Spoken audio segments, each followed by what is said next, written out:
No livro de Jó, capítulo 11, versículo 7, nós vamos ter duas poderosas perguntas.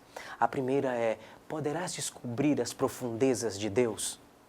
A segunda é: poderás desvendar a perfeição do Todo-Poderoso?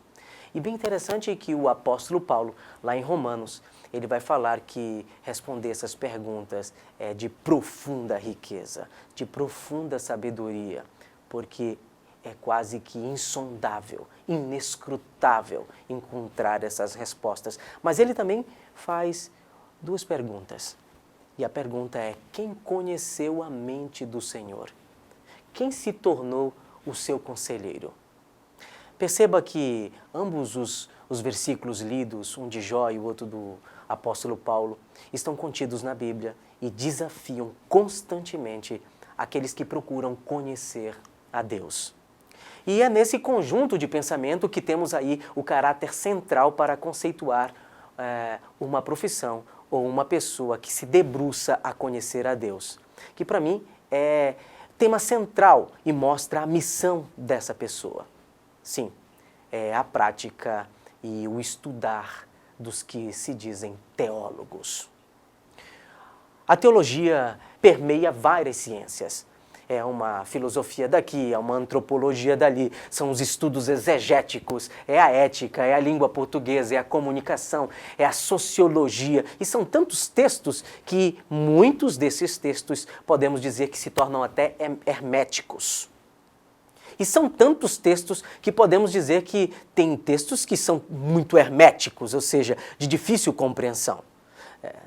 O próprio Karl Rahner, um grande teólogo, no seu livro Curso Fundamental da Fé, ele diz, falando sobre essa questão da dificuldade de se fazer teologia, inclusive científica, ele diz que a própria teologia se tornou uma multidão de ciências particulares de que não se pode mais obter visão geral. Por que se fala sobre o teólogo hoje?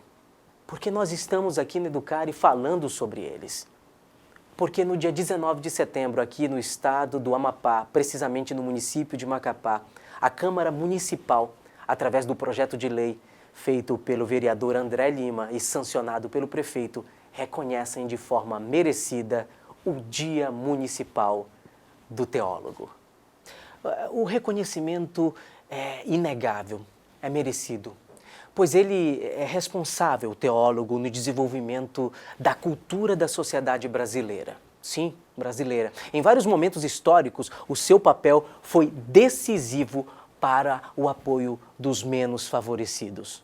Logo, a Câmara Municipal de Macapá aprovou este dia, do dia 19 de setembro, para o teólogo comemorar. Mas com algo além de tapinhas nas costas, que nós venhamos continuar na direção do aperfeiçoamento, do significado e da significância que carrega o nome teólogo. A dedicação dos teólogos na sociedade é vital, é de muitíssima importância.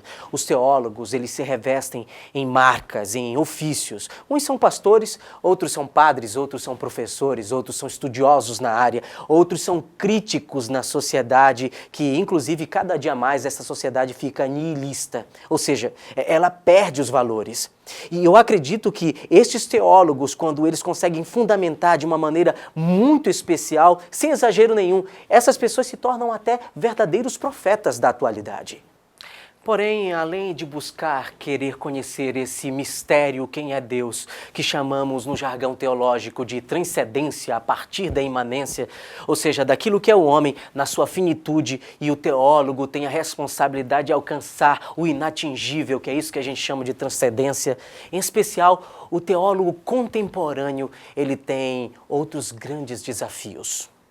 A exemplo, reler a humanidade e os seus relacionamentos com ele mesmo, com o próximo, com aquele que está distante, com um malvado, por exemplo, né? Com o insensível, com o materialista, com o egoísta, com o pedófilo, com o corrupto, com o cínico e até mesmo com o autossuficiente, sabe? Aquele que não acredita em Deus, que a gente chama de os ateus. Então, aqui eu estou como diretor da Faculdade de Teologia e Ciências Humanas, a FATEC, juntamente com os meus colaboradores, com os professores, com os acadêmicos, até mesmo com os ex-acadêmicos, que, abram parênteses aqui, estão fazendo uma diferença muito grande hoje no estado do Amapá, nas salas de aulas, em igrejas, em espaços públicos e que nos orgulham pelo serviço que estão desenvolvendo. Nós estamos, neste momento, muito felizes, porque temos todo o dia 19 de setembro doravante para comemorarmos, para refletirmos. Sabemos que conhecer a Deus, se nós formos fazer uma conexão, por exemplo, com os pensamentos materialistas, dialéticos de Karl Marx, ele vai dizer que é uma utopia. Mas vamos pensar essa palavra utopia e você vai perceber que esse elemento inatingível que é Deus, ele é muito importante para os seres humanos, porque eles carregam a sua espiritualidade. Então nós estamos aqui para render-lhe o quê? A quem? A Deus, o louvor, a graça, a oportunidade dele nos humanizar, de aflorar em nós, sabe, uma necessidade de cuidar daqueles que ele fez. E, sobretudo, de não ficarmos aí, quando estudamos teologia, não ficarmos aí correndo o risco de nos ver num mundo sem fé, porque a fé é que nos liga a Deus. E mais uma, para entender que com a fé, essa fé em relacionamento com estudo nele e por ele, a fé arroja o ser humano e promove em um ser humano cada vez mais diferenciado. Talvez por isso as Escrituras digam que sem fé é impossível agradar a Deus. E, parafraseando aí uma frase do Karl Rahner, um teólogo que reverencio muito devido à sua prática teologal, ele diz que a fé de hoje deve ser conquistada de novo. Pense sobre isso.